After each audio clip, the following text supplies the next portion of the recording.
Welcome to the Heartbeat Podcast with your host, Mike Sommer, where CIOs get what they won't hear anywhere else. Candid insights, real strategies, and the truth about leading tech in a world that's changing faster than ever. Today's guest brings over 3 decades of IT and business leadership to the table. Karl Mosgofian is a seasoned technology executive with deep experience across the IT spectrum. From enterprise applications and infrastructure to architecture, cybersecurity, and business process optimization. He's led high-impact teams ranging from 20 to 200 across both large-scale enterprise and nimble organizations, always with a focus on operational excellence and strategic transformation. Whether it's aligning IT with business goals or future-proofing technology stacks, he brings a pragmatic, results-driven approach that today's CIOs will appreciate. So thank you so much, Karl, for joining. Thanks. It's fun to be here. Love talking about this stuff. You get a bunch of CIOs together at a lunch or dinner or something, and they'll talk about work. We love it. We can't get enough of it. I don't know quite what that is, but I'm always happy to talk and share and network and help us all grow as a CIO community. You've recently transitioned from being a full-time CIO to a strategic advisor or fractional CIO. So what has motivated this shift, and how has the adjustment been so far? Yeah, I'm just like barely 3 months into it. Part of the answer is come back and talk to me in a year and see how I'm doing. And who knows, I might have gone back to a real job. But right now in my life, I just really wanted to shift to more of a part-time working life and have room for some other things. I was mentioning that I did an unusual thing this week, which was I attended a conference, which was not a tech conference, but a trails conference. Okay. Because one of the other hats that I have is running a volunteer organization that does hiking trail building and maintenance of those trails. I wanted to have more time for some other things in my life, and I was in a position to be able to make that choice, which I'm fortunate to be in that position. So I'm giving it a try, and so far having a great time and finding a lot of smaller companies that aren't big enough to have a full-time CIO are really hungry for some advice, for some strategy, for some input from someone like me. So far I'm having fun. As long as I'm working with good people and feel like I'm adding value, it's all good.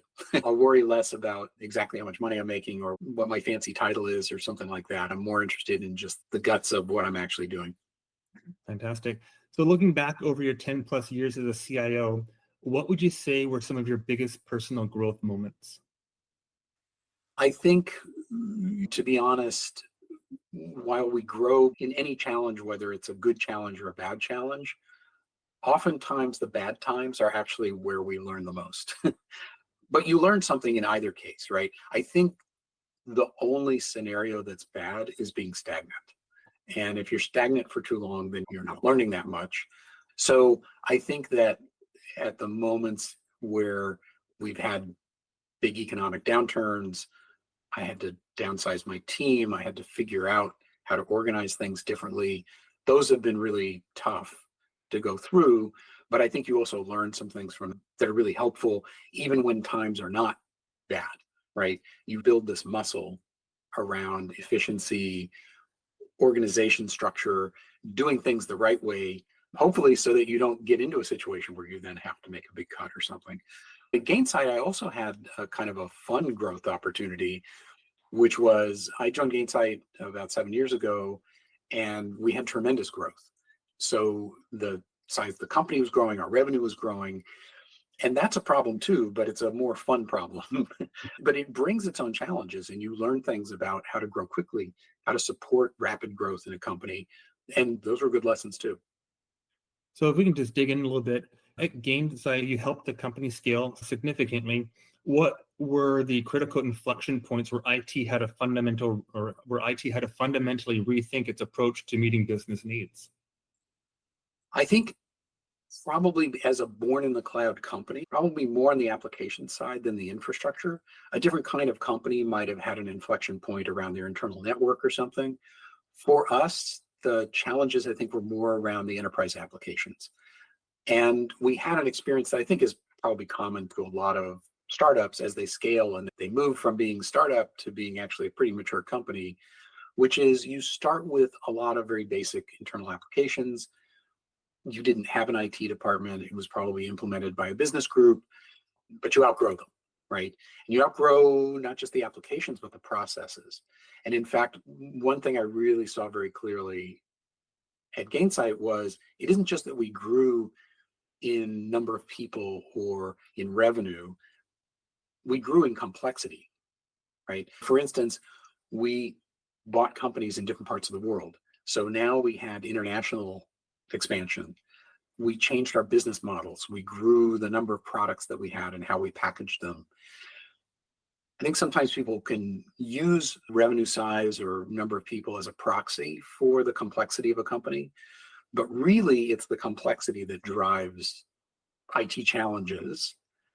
And it's where the business needs us the most, because the processes are getting more complicated, the data is getting more complicated. And so those early systems that people put in that may have been fine in the beginning, they stop working so well. And everyone has this experience where you hit the wall and you're like, okay, we're going to have to actually go buy a more expensive, more complicated platform. We're going to have to implement it. We're going to have to migrate to it. We're going to have to do change management, but we simply can't put it off anymore. And to be honest, I think most companies will put it off until they can't, because it's no fun. And it's not what anyone wants to spend their money on. Companies would always rather invest in go-to-market and in sales and marketing. Like, how do we sell more stuff? Growing revenue is more fun than managing costs. But it's not just costs, right? When processes and systems don't match the reality of the business, then now you start to lose agility. Now you start to lose customer satisfaction, right? Customers are like, I hate doing business with you because I can't just get this order pushed through, or I ordered this thing and you haven't provisioned it. What's going on? When you're not doing things well from a process and system standpoint, you have to hire an army of people as you scale. You have to scale your people in a linear way with your revenue, but that's not how you build a successful business. But even aside from the financial impact of it, I've actually come to feel like the agility piece is almost just as important. Because when the business says, listen, we want to pivot, we need to have a different business model. And the answer that comes back from the operational side of the business is, that's great, we can't do that. We need 6 months to go do that. That's a big problem. Now you're really impacting the business in a way that's really serious. And so I think those have been the moments when IT has been able to add the most, is when it's been supporting not just growth in size, so to speak, but growth in complexity. If I can paint a scenario and then maybe ask how you would approach it, as it's something I'm seeing oftentimes in the market. Salesforce, being the 800-pound gorilla in today's world, is still positioning itself as incredibly agile. What I'm seeing a lot of times, especially for what I'll call the mid-market, so businesses that have between 250 to 5,000 employees, where most of the growth happens in this country, may have purchased Salesforce. So they purchased a technology that was enterprise ready, but they built it and designed it in such a way that met their needs when they're smaller. They grew over time and accumulated a lot of technology debt processes, and sometimes it was put together with a bit of duct tape and baling wire. They reach a point where I would call them late stage startups. So they're getting cash flow velocity, the business is running well, but the technology stack they built now is reaching a point where it can't scale. So they've hit what I call a tipping point. And that tipping point is really where they're at. And on the other side of this giant gorge is the scaling side of enterprise. So there's this valley that they need to traverse, or they need to cross over it somehow. From your perspective as a CIO, where do you go to for help, or how do you address that concern, which is you have the right technology, but it maybe it's implemented, it's governed, it's funded, all those issues are significantly lacking for your future? Yeah, that's a really tough problem. And I've faced it multiple times. And honestly, I feel like everybody has that issue. In some ways, it's easier. I was talking about moving from your early applications to more enterprise applications. But you're right, with Salesforce, typically what happens is people started with Salesforce, but the problem is the implementation was an early stage implementation, and now you actually need an enterprise implementation. And it's really harder to sell that in some ways, I think, internally in the company, to say, hey, we need to go spend a significant amount of money to solve this problem. And it's funny, I think sometimes it's easier for people to do that in the context of, hey, we're going to buy this new product, because then there's a sense that this product is going to solve a lot of problems. And oh, by the way, we need to spend money and implement it. But it's almost just easier for people to take. Okay, I'm going to spend a ton of money, but we're going to get this brand new gleaming thing. When in fact, sometimes, and certainly in the case of CRM and Salesforce, usually what you need is actually just to re-implement and improve the implementation that you did. And that's a tougher sell because the problem is the price tag is still really high. I understand a CEO, a board of directors saying, you got to be kidding. Like, why do we need to go spend all this money? Why can't you just band-aid it? Why can't you just tweak it? In my experience, usually nothing big happens until something really breaks. The only time you avoid that is when you have executives who've already had the pain, they've experienced it somewhere else. And then they say, no, let's not wait for it to break because I know what that looks like. Let's deal with it now. But otherwise, generally, something has to be pretty bad for a company to make those kind of investments. At some point, when you've built on top of something and on top of it, on top of it, you end up with a big mess, especially when applications are managed by the business. Sometimes they do it really well, but usually what happens is they've hired, let's say, a Salesforce admin, and the admin just said yes to whatever anyone asked for. So someone said, hey, can you add this field? They said, sure. Hey, can you do this? The problem with that is that you build a kind of a mess, and then now you've got to go clean it up. The cleanup effort is going to be substantial, and the change process is going to be really hard because you've got to figure out how to get from your old messy world into a newer, cleaner world. So look, there are partners. And I think when you find yourself in a situation like that, you really need to find someone who's done this before. Now, some of us have, and so we have some of that ourselves. But even I, having done it some number of times over the course of my career, is not the same as a professional consultant who's done it 20 times in the last 5 years. They've got a level of knowledge and experience that is going to save a lot of trouble because they've already made the mistakes and they have a playbook for how to go after that. Sometimes the vendor can help you, especially at a higher architectural level, depending on the vendor, but sometimes they're a good resource. I do think, though, you've always got to have your own people too.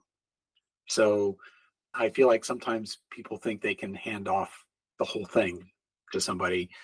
And I think the perfect world is a partnership between your own in-house people who really know your business really well and consultants who really know the technology and the software really well and also have been through this change process before. And I think you work together to have success. The most successful projects I've had have been true partnerships in that way. I think sometimes there's needing to be facts on the table versus emotion. And when you're dealing with teams, especially the founding team or the admin who built the original system, there's going to be a lot of resistance to don't call my baby ugly or don't show that things that were built and have worked are now with problems. And it's difficult to do so internally because there's a lot of politics at play. And I think having a third party come in and basically turn on the lights and say, listen, there is no right and there is no wrong. There's just what is. And here's what needs to be addressed. And you mentioned consulting a second ago. And I'm curious, do you see the consulting world changing with the rise of AI, with boutiques, with the massive consolidation of some of these middle players? And do you think there's an alternative way for help to be provided to the CIOs of today and tomorrow? In some ways, I don't know. It's interesting. I think AI, in some ways, has less impact on a lot of this kind of work than many others, because I feel like when you start getting into understanding process, driving best practice, which is, I think, what a lot of people are really ultimately asking for, it's a very human effort. And it's in some ways more about change management than it is about technology. It's certainly more about process than it's about technology. So the tools that we've been given, I think, are actually limited. I'm actually very intrigued right now. I'm seeing some early indications of some AI-based tools that I think are really interesting. I'm talking to a company that has a product that will take a description of your process. You can literally go on a Zoom call and walk through it on screen and talk about it and turn it into a requirements document. Okay. So I think things like that are really going to help. But at the end of the day, you mentioned politics, and I think people sometimes don't want to talk about that. But the reality is change management is everything. And you're right, you're trying to overcome people's resistance to even acknowledging that there's a problem, or resistance to changing anything, right? Because often the answer is, look, you've got this process, it's built up organically, and to you, that's like the way things need to work. But there's a whole big world out there. And like most people have this much simpler process. And that's actually the core of your solution, is that you actually need to simplify your process. And then we can help you simplify your systems. And then you can get to the nirvana that you're really trying to get to, as opposed to band-aiding things and saying, we have all these custom fields, we're going to go through, okay, but, and by the way, you're going to come back a year from now and you're going to put them all back. So it's like, you've got to do something a little bit more extreme if you really want to solve the problem. In terms of the landscape, my feeling about consultants is always, I want a company that's the right size for me, right? So if I'm a mid-market company and I go to some giant behemoth, I'm a tiny customer for them. And despite all their best intentions, I just don't think I'm going to get the level of intention. And frankly, I'm not necessarily going to get the A team, right? But at the end of the day, consulting is all about the people. So all I really care about are the specific people who are working my project, and I want them to be really good. And by the way, really good doesn't mean good on paper just. They need to be good because they're a good fit for my team and my organization, either because of their vertical experience or their cultural approach. All of those things really matter. So just saying, oh, this person's has tons of experience and they're really smart about Salesforce, that's not enough. But what I really want is someone who's a perfect fit for this specific job. And my experience has been better, to be honest, with smaller companies. And of course, you want to get it just right. If they're too small, then they don't have the resource and things like that. If they're too big, they don't give you enough attention. It's a real Goldilocks situation. You got to find the partners who are just right for you. But I would say I try and take all of those aspects into account. I think what you shared, I think also the consulting industry, especially the management consulting, is changing significantly, because it used to be time and hours. And I think clients are getting really frustrated, especially knowing what AI can do, to say, I don't need a 25-page report. I need you to help me enable change. I need you to bring those best practices and what you've done previously, and I want to come to the table. And I'm curious if you think this is something that might be appropriate to today's market. We have the done for you model, which is you hire a consultant, you hire a team, they come in and they implement, but their motivation is to stay there forever. That's how they run their business. Is they're never going to leave you to be self-sufficient, because as soon as they're in, they want to stay in. And on the other extreme is a do-it-yourself. It's hiring your own internal team. It's hiring your own internal skill sets. You don't get a lot of outside insight because you foster that person. And so I think there's a place in the middle, which is what I call a done with you model, which is where the partners and people that you'll work with will come to the table with pre-built systems or pre-built approaches that have already worked, and frameworks that are proven and they can adjust by size. But think of them as Lego blocks. Given the problem that you have, we're going to use these 5 blocks, and you can put into these blocks whatever you want. So if you want to implement AI, what model of AI do you want? But you still have to put the AI piece in place. Do you think that's something that CIOs are open to, as far as bringing a different model, a systems as a service approach versus a traditional consulting of done for you or the do-it-yourself? I think people are open to that. And I've worked with partners who are starting to move more in that direction. I think that is absolutely a trend, right? A lot more. I think they would describe it as best practice. In the old days, I remember doing projects where consultants would come in and say, the first step is to understand exactly how you do everything today, so that we can figure out how to do that in your new system. And now I think that's been flipped the other way around, where people come in and say, this is the best practice, tell me why it won't work. And unless you can convince me that it won't work, that's what we're doing.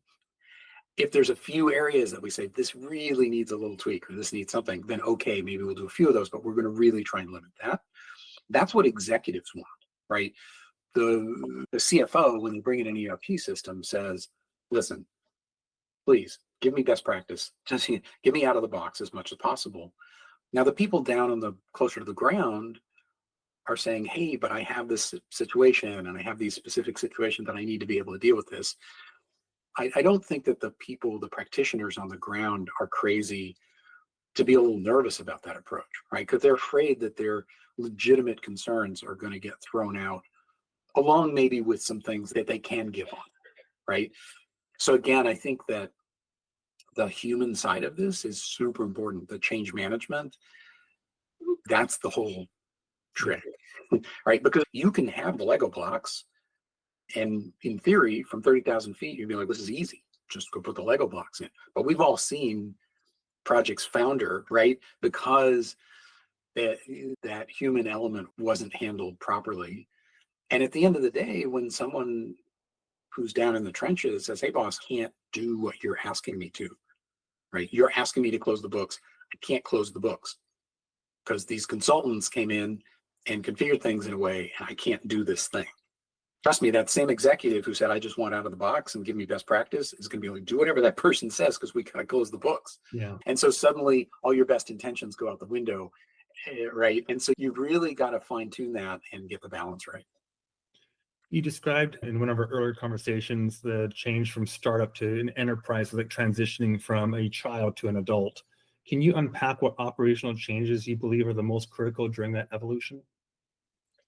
I used to work with someone who hated the term maturity model. I get that, but let's be honest, like that's what it is. It's the maturity model, right? And there's nothing wrong with saying we're a young company. And just like a young person, we're not thinking ahead so much. We're all over the map. We have tons of energy and creativity, right? Versus I'm a little later stage as a company. Now I need to start saying we actually need to focus that in some ways. We can't just do everything at once. We need to be more thoughtful about what we're doing. And we can't be so seat of the pants. We have to actually have some processes because that seat of the pants stuff doesn't scale. If it could scale, then great, but it just doesn't. And so it's time to say, hey, instead of just figuring this out as we go along, let's have a process. So we're all doing the same thing. The other thing is, as any kind of institution or organization of any kind gets bigger, you start having each department, each silo, each group need to interact with each other. And so if they're all just doing their own thing, nothing works. The problem is in real life, processes cross systems and groups and stakeholders. So you've got to start figuring out how to build those muscles around project management, program management, architecture, coordination. That's what CIOs do, right? We're the people who sit in the middle and help make all of this work together. And in the beginning, you don't need that because it's all small and it's all easy. Later, it's big and complicated and there's lots of stakeholders. And so you start to have to take that more seriously. And I think companies in general, as I've seen, are often slow to make that transition. And I get it. People are like, hey, why do I need a PMO? I want to hire salespeople, or I want to hire programmers to write things in Salesforce and actually put new fields in or do things that I can see. But again, anyone who's run anything at scale understands that things like architecture and program management are like how you actually can get there. And that without those things, you can have great intentions, you can work really hard, but it's hard to achieve your results. So if I can ask a follow-up question to that, how important is documentation when you're going from a startup mentality of just build it and make it work to that phase where now things are starting to break and you're asking people to fix it, but if nothing's ever been written down, how do you balance not enough and too much documentation? Yeah, this is a tough one, I think, because the thing is we all love documentation and we wish we had more of it. And by the way, this is an area where I think AI, as I was mentioning, can actually really help us. Because I think AI has the ability to do things like just look at your configuration and tell you what it does. Having said that, I think we've also probably all have the experience where we've put a lot of time and energy to create some documentation, but it hasn't been maintained. And you go back just a couple years later and it's almost useless. It's almost worse than nothing because you think you understand what's going on, but it's not actually up to date. And so it fools you into thinking you know what's going on when you don't actually. So one thing about documentation is that I never want to document something unless there's a plan for keeping that document maintained. Unless it's a pure like one-time thing and we're just doing this project and we need that, right? But for the most part, I don't want to spend resource, time, energy on documenting something. If it's important enough to document, it's important enough to keep it maintained. And I think that's actually a good test too, because I think when you ask that, you might say, maybe this documentation isn't as important.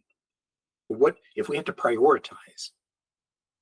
Like saying this is important enough that we should keep it up to date is a good way of knowing which things should be at the top of that list.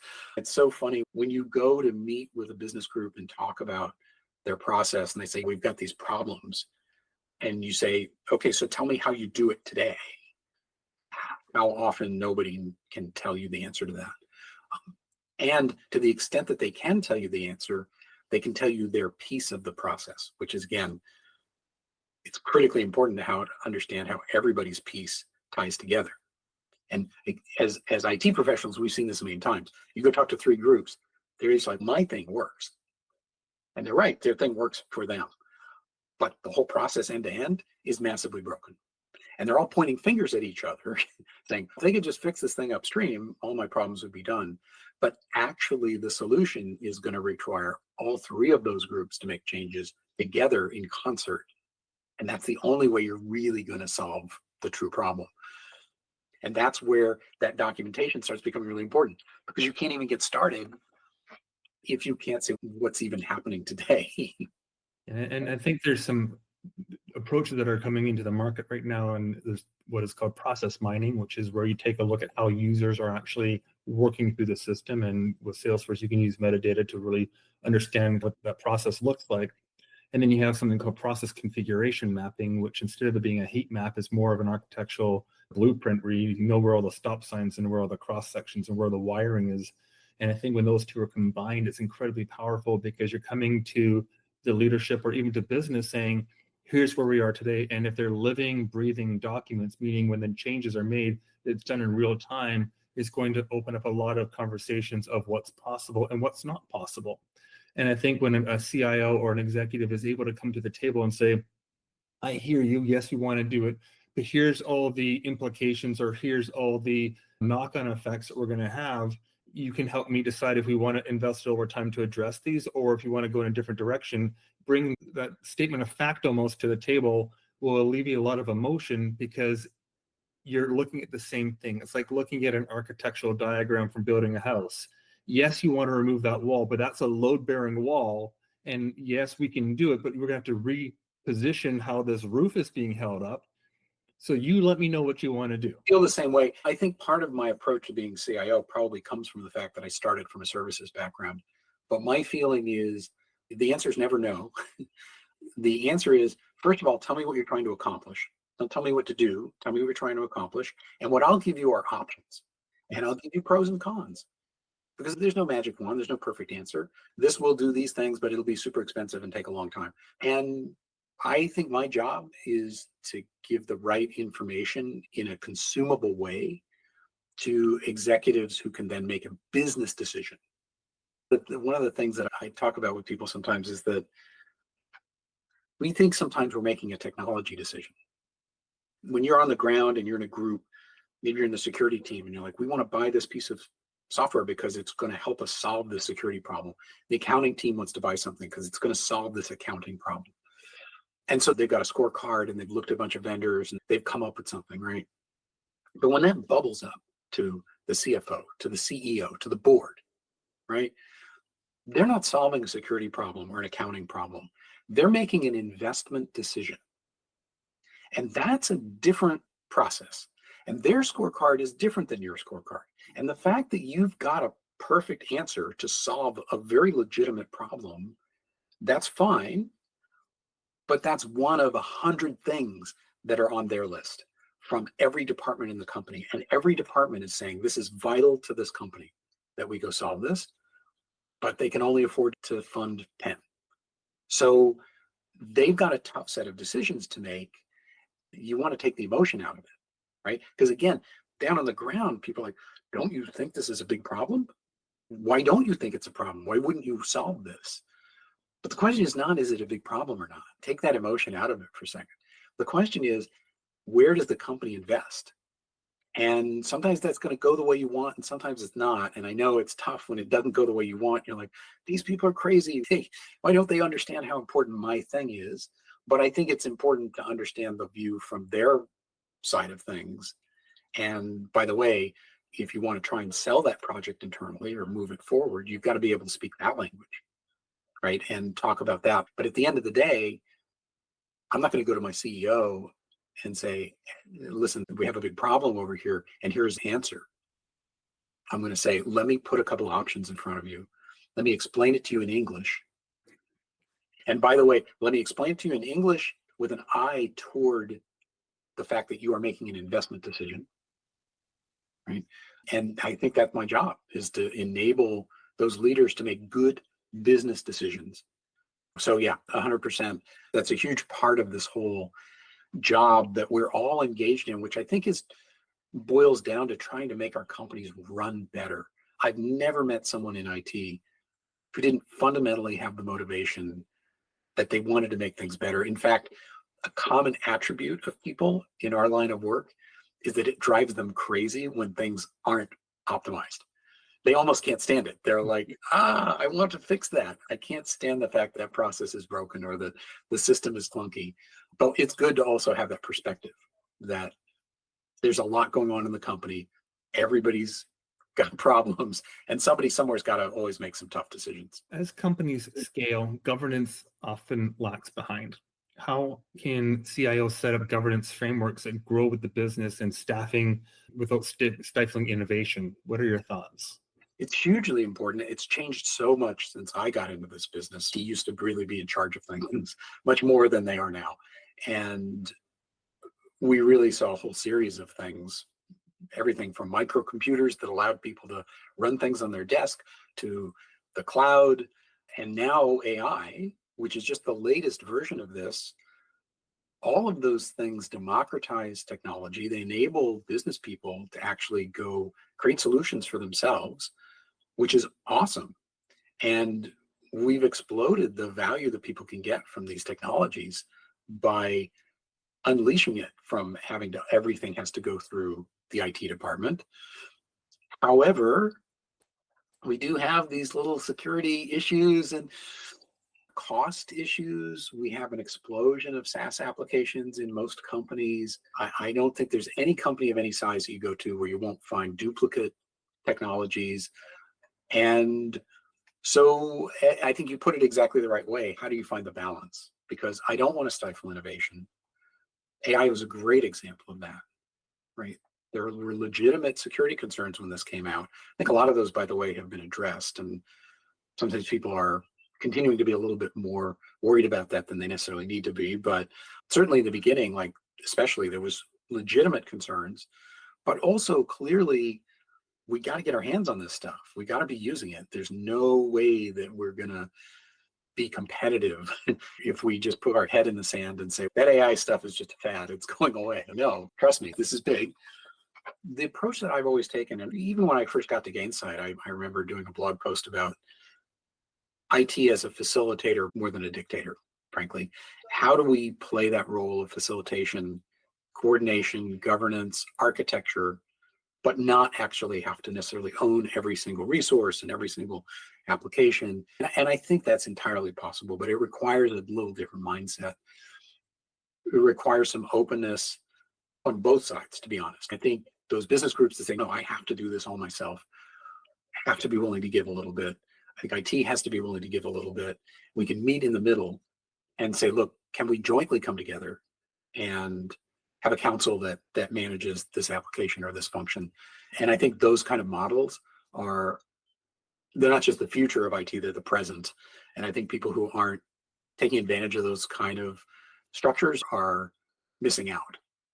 So just to wrap things up, if you could offer one piece of advice to mid-market CIO who's about to scale their company dramatically, what would it be? I think the biggest piece of advice that I generally give people is to at least virtually get out of your office And I had someone years ago give me that advice back in the old days when we had actual offices and cubes. And it was very good advice. So understand that change management is the biggest part of what you're doing, and that you've got to have great relationships and partnerships across the business to actually get anywhere. So it's important to, I think for me personally, what comes naturally is spending a lot of time with my team. What doesn't always come as naturally is to go out and reach out to people on the business side, and not just when there's a crisis or they're asking me for something or I'm asking them for something, but to just have a Zoom call and catch up, or if you can, have coffee or lunch and really try and understand the world from their point of view. There's a real tendency to dismiss other people's viewpoints sometimes because, for instance, we might say, look, there's a best practice. Why can't you just do that? And they say, it's too hard. And we're skeptical of that. I'm pretty sure you probably could do it, right? But if you were to do something like, as a business analyst, I used to do chair sides, right? Where you sit with someone and you actually watch exactly what they do. And you literally walk a mile in their shoes. You sit a day in their cube, right? And you really understand what their world is. It totally transforms your understanding. And I think as we move into bigger and bigger roles, sometimes we lose some of that. But at the end of the day, it's very hard to drive change. It's very hard to drive transformation if you don't really understand the concerns and the reality on the ground for people. And so the more time you spend doing that, the better everything else will go. And so I think that's generic advice, but I think especially as companies are at an inflection point, they're getting ready to make that move, let's say, from a smaller company to a bigger company, from simpler processes to more complex processes, building some relationships and trust with people, especially if you are, like a lot of CIOs, coming at this with experience, right? I've done this before. I've seen what this looks like at scale.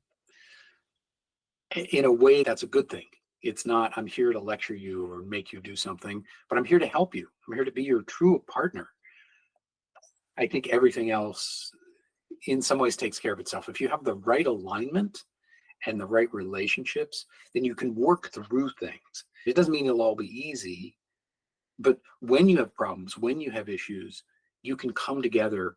You trust each other enough to put things out on the table and say, okay, what's the business decision we're going to make that works for everybody? It's amazing when you reach out and you structure things in a good way, things can work sometimes better than you think, but you've got to make the effort. You've got to make a conscious effort to get out of your cube, get in a room with people, and really build those bridges that are going to help carry you over. I like your metaphor, the chasm that you've got to get over, right? Yeah. You've got to go build a bridge to do that. And everybody's got to be on the same page, and you've got to be able to work together as a team. Karl, those are incredible insights. And I just want to thank you once again for putting up with the technology glitch and for sticking around and for joining today on the Heartbeat podcast, and really appreciate it. Thank you. Yeah, fun conversation. Thanks.